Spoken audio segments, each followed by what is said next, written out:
Okay, so this image has been making the rounds in the Raid Shadow Legends community all over Reddit and Discord servers and everything, and some content creators are kind of leaking this and talking about it. It's a little bit of a leak here around the next free login legendary, soon Wukong, where they are going to be adding a Skinwalker legendary to the game. Now, Skinwalkers have been actually getting a lot of legendaries. They used to be one of the meme factions that everyone thought needed more legendaries, but they have added so many in the last, like, even just year and a half. I mean, Nishok and Rosalvarg and Sneaktrock and Samson and Ragash, Loriaka, they just keep adding, like, Aureus, Tamasia. A lot of these are within, like, the last year and a half or 2 years, or even super recent, like Nishok and Rosalvarg. I didn't even mention Uko. So they have really been slamming the Skinwalkers faction, and it ends up kind of not being super surprising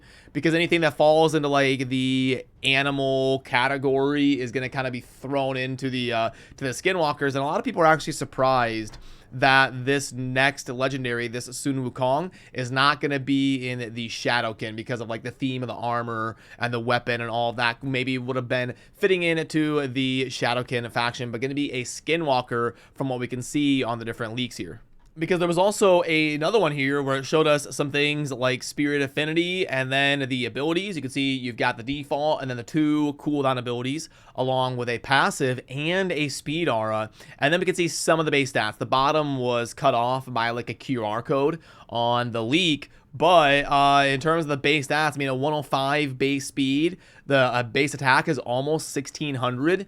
Not that bad, honestly, for a free login champion, and you get the 4 parts of the kit along with a speed aura. So as long as the multipliers are good, this could be a pretty solid login champion. But then for analyzing the kit, it's a little bit interesting. It seems a little bit off on the wording, and then there's even like typos and stuff on this thing. So I doubt this is probably what's going to go live actually in game as the promotion, because you see like the A1 there, thwack an enemy with his staff with a chance to stun them.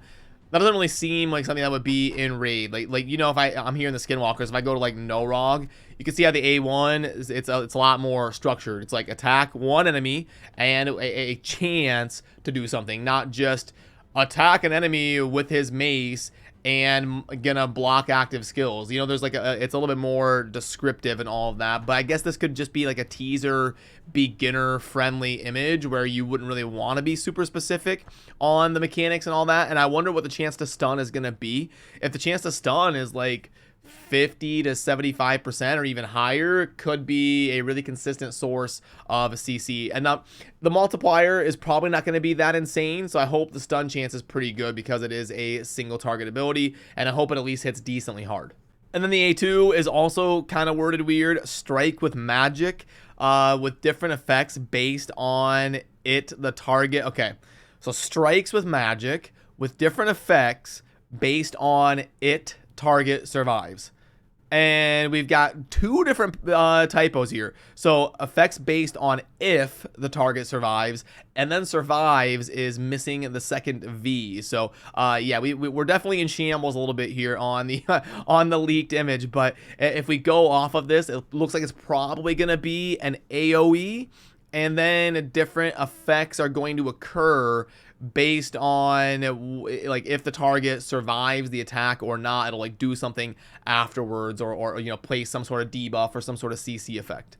And then the A3, I mean, steal all enemy buffs.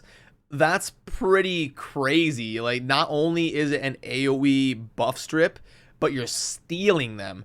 So I don't know, the chance is probably not going to be 100%. I wouldn't think. It's probably, or it's going to be like steal 2 on each enemy or something. I can't imagine if the other team has a team of 4 in PvP and they each have 4 different buffs.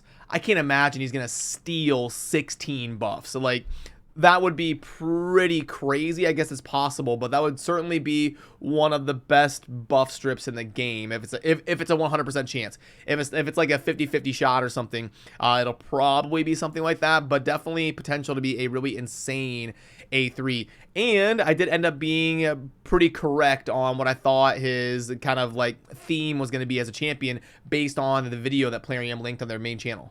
Because it says on the second part of that, then attacks them alongside mythical clones. So in that teaser video that Plarium put out, they had like shadow clone, doppelganger type things behind the main champion, and they looked directly similar, like same armor, same hair, same height, same size. They looked like exactly like clones. So what he's probably going to be doing is clone himself twice and then fly in with himself and 2 clones to do a damage based on his gear, so that you can actually like build those clones to scale with your build. So I think that is kind of a cool concept and a cool idea to bring to the game if it ends up being that. And then it looks like the passive is going to be revives himself 3 turns after death with full HP, I'm assuming. It doesn't tell us the turn meter.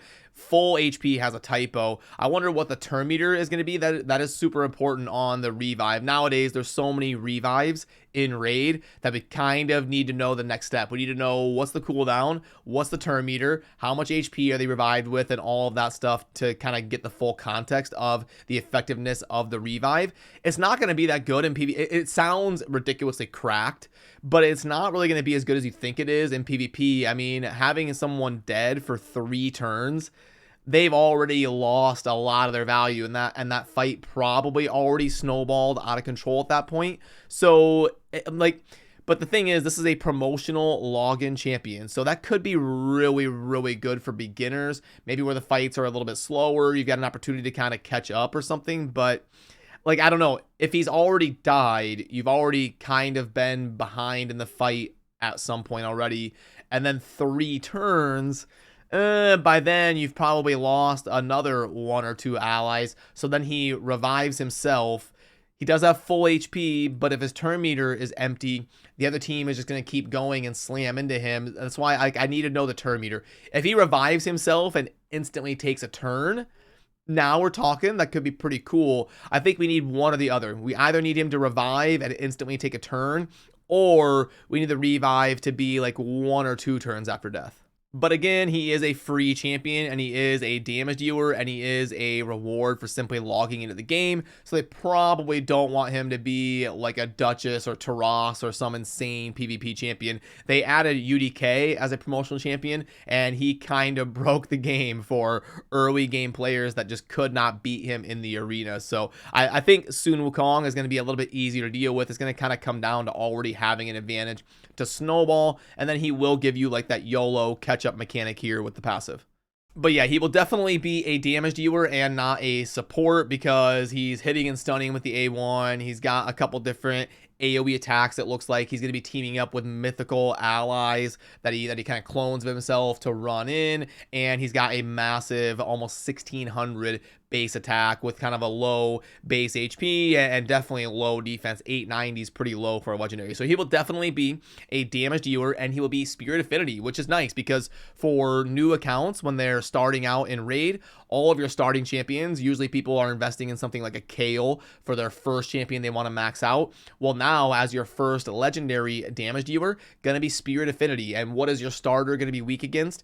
Force Affinity. Well, a Spirit Affinity legendary will be strong against those Force Affinity opponents. So a lot of times you'll see that when people are trying to put together like their first 2 damage dealers, it's not a bad idea to go with Magic Affinity with your starter, and then like an Epic or a legendary that is Spirit Affinity. So he does kind of fit into that role pretty well. We've seen ones like Rhonda and Ninja.